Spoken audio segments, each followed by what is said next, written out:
Greetings everyone and welcome to a discussion video. But today we're talking about this thing, the 2-player starter set made by Konami. I'm going to be talking about the actual set itself, what I think about it, and how I would do something different. So the first things that this thing did was come with a comic book. Now I decided that having two people who don't play Yu-Gi-Oh! Trying to play through this comic is outrageous. And I came to that decision because and my dad, both of us having played Yu-Gi-Oh! For many years, we ended up getting really frustrated at the comic book. They would not tell you certain steps, or the most common one is we would be playing the game. I would make my turn, and then he would take the comic book and then go to his turn, and then vice versa. And then over time, we realized that we spent more time reading this thing than actually supposedly learning the game. The two decks that come in here are the Vanadium deck and the Zeus deck. Zeus is a card that I think everyone here knows. It's a very powerful card. Very easy to summon card. And Vanadium himself is not. In fact, I would argue that this deck is the polar opposite. Now, which deck do I think is better? Really, it depends on who draws better, honestly. Neither of these decks are that much better. You could make the argument that the Synchro deck is better, but when you look at the set list, it's really hard to say so. From a slide throw perspective, we have player X, who I'm going to call the Zeus deck. Look at this garbage. Look at that. 4, 5, 6, 7 vanillas. What is this nonsense? I mean, same goes for this one, 7 vanillas. I think that's too many. Maybe have 2 vanillas, Legend and Giant Soldier of Stone, if you really want to have vanillas to show it off. But I don't think that's the correct way to do it. I honestly think that there is a much better way to do it and would teach people Yu-Gi-Oh! At an even more fundamental level. The problem with how Yu-Gi-Oh! Works right now is that just having pile, while you can do that, it's not a smart idea. You really want to have better cards in your deck. You want some synergy in your deck. Don't get me wrong, there are some pretty sick cards in here, such as Book of Moon, and Zeus, and Castel, and Emerald, Coral Dragon, the Vanadium cards. But for the most part, many of these cards are just really old staples that no one really cares about. I will say that Eldritch being in the starter deck is kind of broken, though. This card is blatantly unfair. At the same time, though, that's why they give this deck the 1 of DD Crow, which I still think is ridiculous. This should not be here. The only reason this exists is for this one card. Other than that, DD Crow has no use in this matchup. I guess you could argue Daigusto Emerald DD Crow, but that's so unlikely, especially with only one DD Crow, that it's not going to happen. The first thing I would do is attempt to come up with a deck that can do everything. So I guess the only way to do that is with Pendulum. So looking at it this way, we have a pretty strong Pendulum deck here. Now, even this has one problem. We don't teach rituals in it. Which, I guess is kind of asking too much. Just a simple deck like this could teach most of Yu-Gi-Oh! And I'll really say this, that there are still people out there who play Yu-Gi-Oh! And don't know what a ritual is. Because unless the deck revolves around ritual, you're likely not going to see it. So a deck like this could sell. There is a problem, though. That is that Baronne, Savage, Access Code, SP Little Knight, and IP Masquerena exist. The problem with trying to teach Yu-Gi-Oh! Now is that unless you have access to a lot of these really powerful staple cards, you're probably not going to be able to compete at all. So in order to do so, what you need to do is give early players these pretty powerful cards. At the same time, though, I do not believe that this is a quote-unquote beginner-friendly deck to teach people. This is what I would do if I had my way, and they said one deck to teach Yu-Gi-Oh! To the masses. This is the deck that I would use, because it covers every mechanic except ritual. It has good staples, but it's not filled to the brim with every overexpensive card. Yes, there are some cards that are blatantly expensive, like SP Little Knight, but for the most part, you're playing with a deck of cards that, realistically, for the main deck, aren't that expensive. I don't know how much this thing costs. but everything else I probably already own, so this isn't too bad. The extra deck I own because I play this game for real, but a lot of people won't, so this is probably the biggest point of contention. You want to teach the 15 card extra deck limit, so you give them 15. I don't know why Konami decided to only give 4 extra deck cards in their 2-player starter set. At the same time, mind you, there are people out there who will say that I am a bad teacher for trying to give someone a very complicated deck early on. And to which I say, no, I'm not. I'm not giving them DDD. That's a complicated deck. Whether you agree with this kind of deck or not, I'll go into my second phase, which is what if I was to give exactly 2 player sets for each mechanic.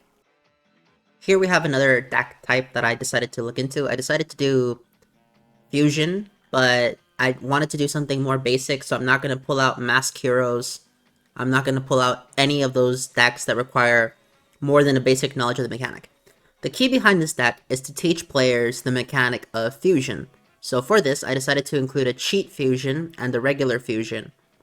I also included ways to search out cards that would be necessary to facilitate the combos. The deck itself is constructed in a way to want to summon as many of the big bad Fusion guys as possible. Now, is this deck perfect? Absolutely not. However, what I came to notice is that a deck like this could teach the fundamentals of the mechanics without overwhelming the player. Okay.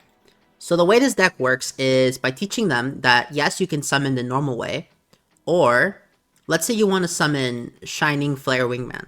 You don't actually need to go through the whole fusion process. If you really wanted to, this combo here alone could get you it. Now, all of these cards, except for King of the Swamp, are actually searchable. You could use Fusion Recycling Plant to get Poly, E-Call to get the Sparkman. You can substitute Sparkman with Prisma, and other ways through it. In addition, this deck features a singular trap card just to teach them about the trap card mechanic. Because the truth is, nowadays in current modern day deck building ratios, you're not really playing too many trap cards. You're playing maybe 1 at max. Unless you're playing Infinite Imperm.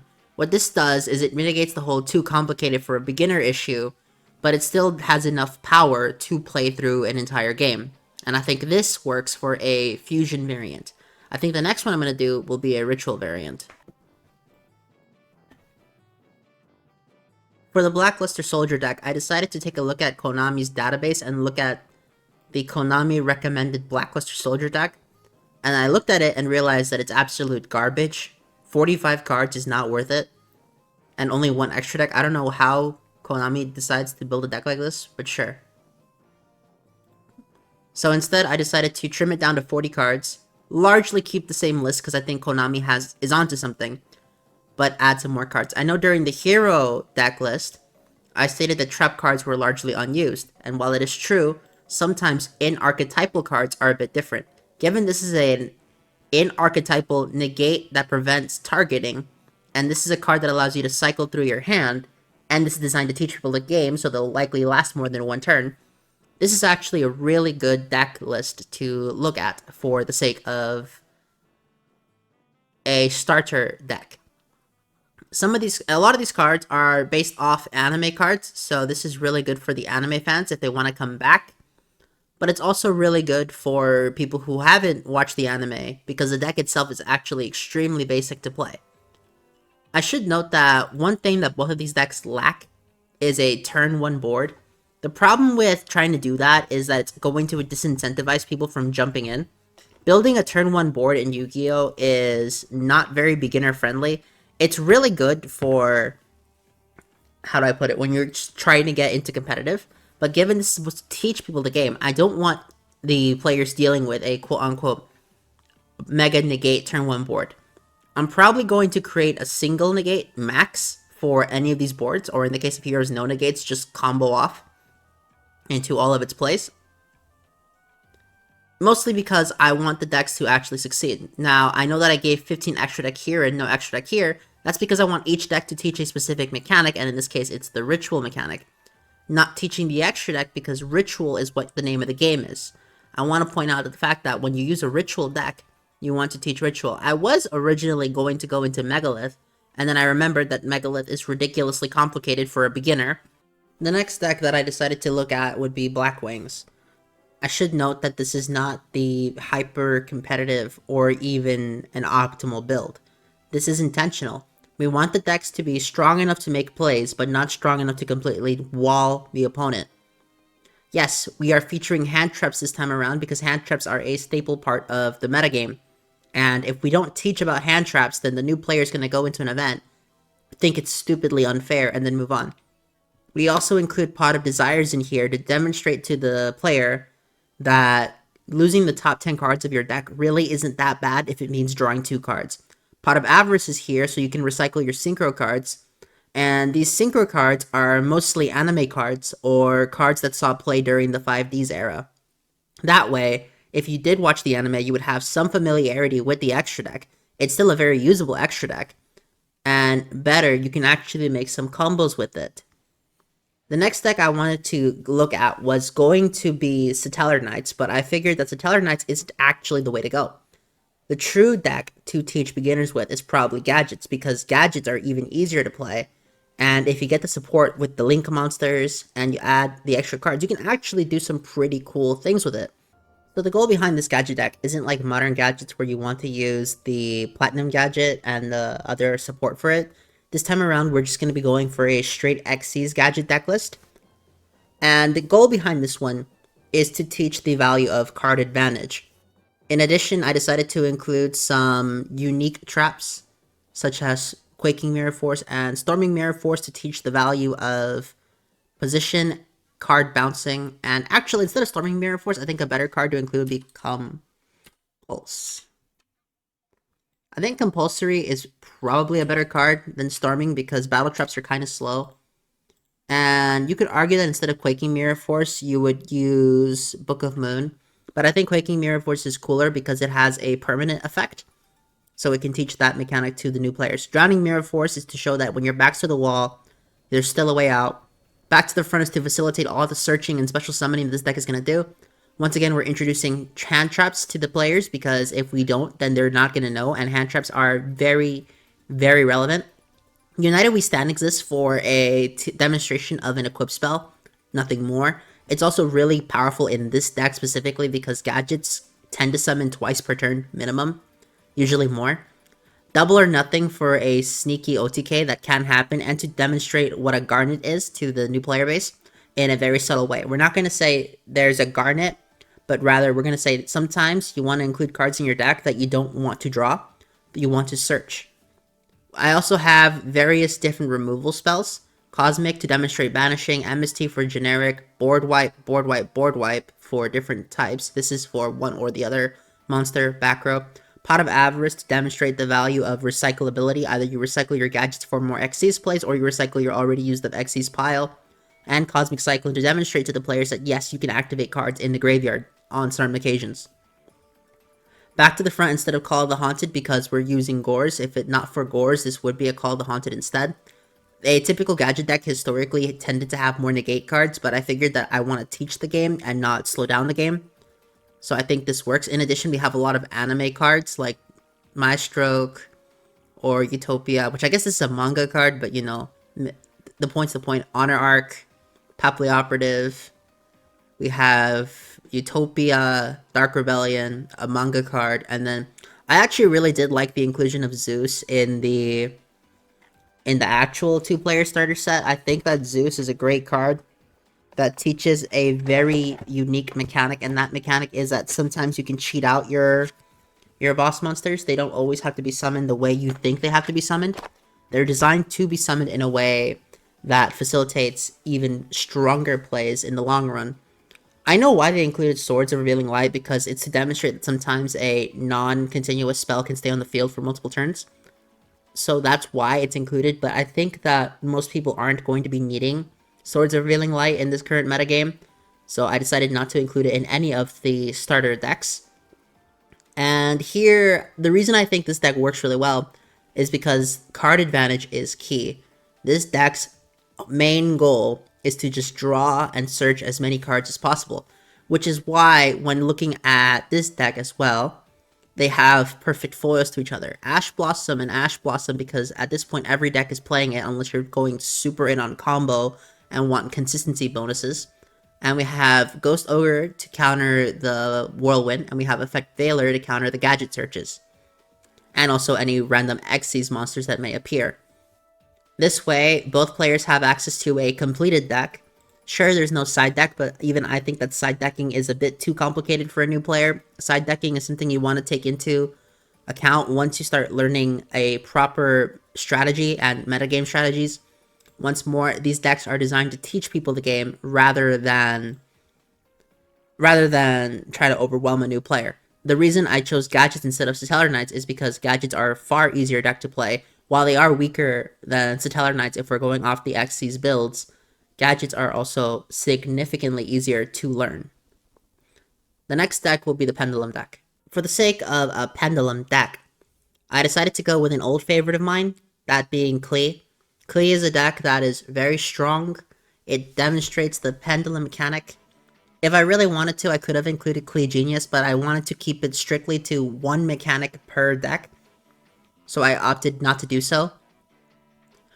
I know that there's going to be some contention with the inclusion of the Apple Qliphauth cards, or Apple Qliphort in TCG, such as Towers and Skybase. However, given that the next deck is Lynx, an extra deck type of monster that does not care for the overpowered Klee monsters that are immune to level and ranks that are lower, I believe that this is actually a very smart idea, as these extra deck cards are very versatile and tend to have loads of play that can counter the overpowered towers.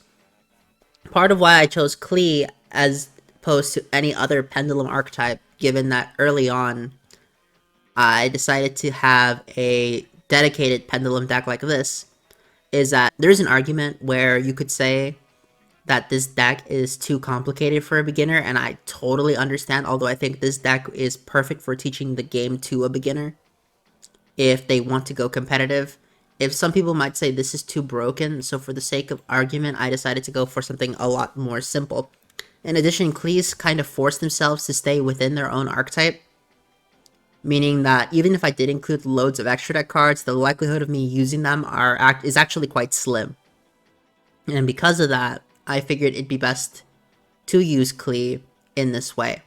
I don't like having Climate Change or Wavering Eyes at 2, but because I wanted to teach continuous trap cards, I decided to do it like this. And also, Clive's End will teach about the trap monster mechanic, which I also have not yet shown.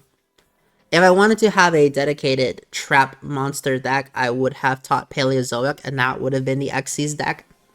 But I think that Paleo Frogs are a bit too complicated for a beginner to play. This time around, I opted to go for World Chalice, but I decided to use the Kaiju World Chalice because, technically speaking, tributing your opponent's monster is a mechanic that is basic to learn, and also demonstrates that the Almighty Towers isn't as invincible as some people might think.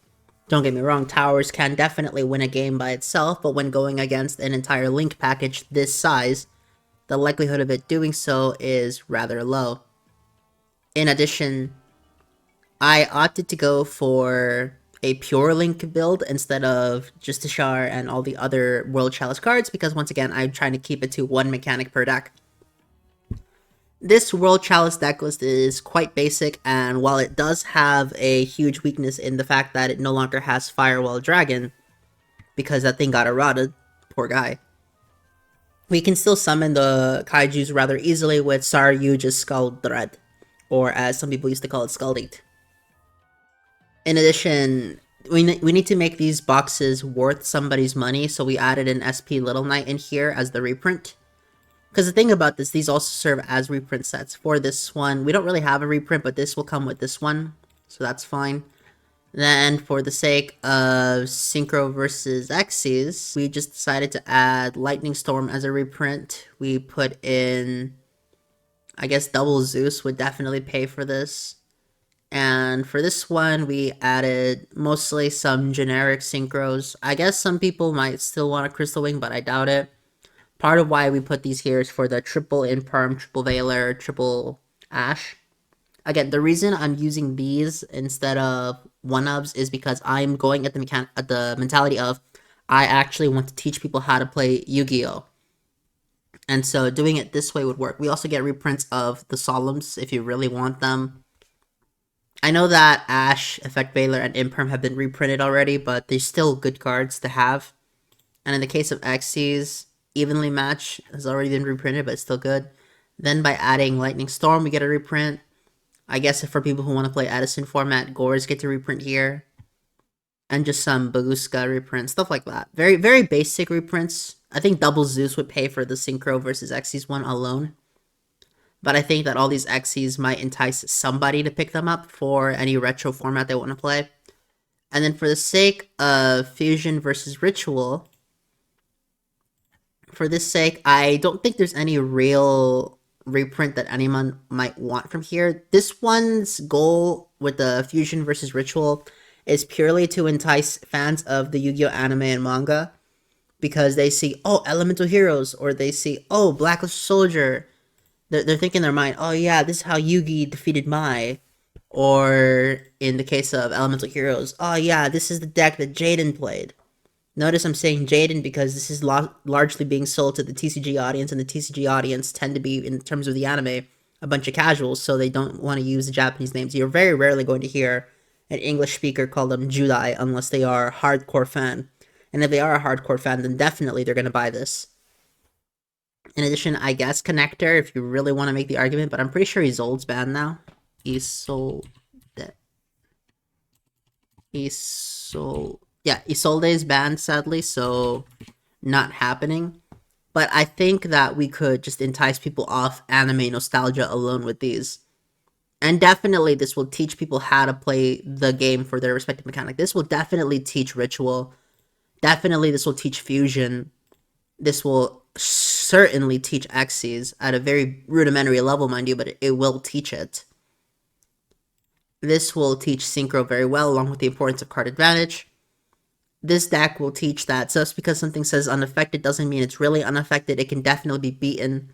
And we get our little reprint that will sell the box. Because remember, we're still a company in this hypothetical scenario, and we need to sell ourselves a 2-player starter set.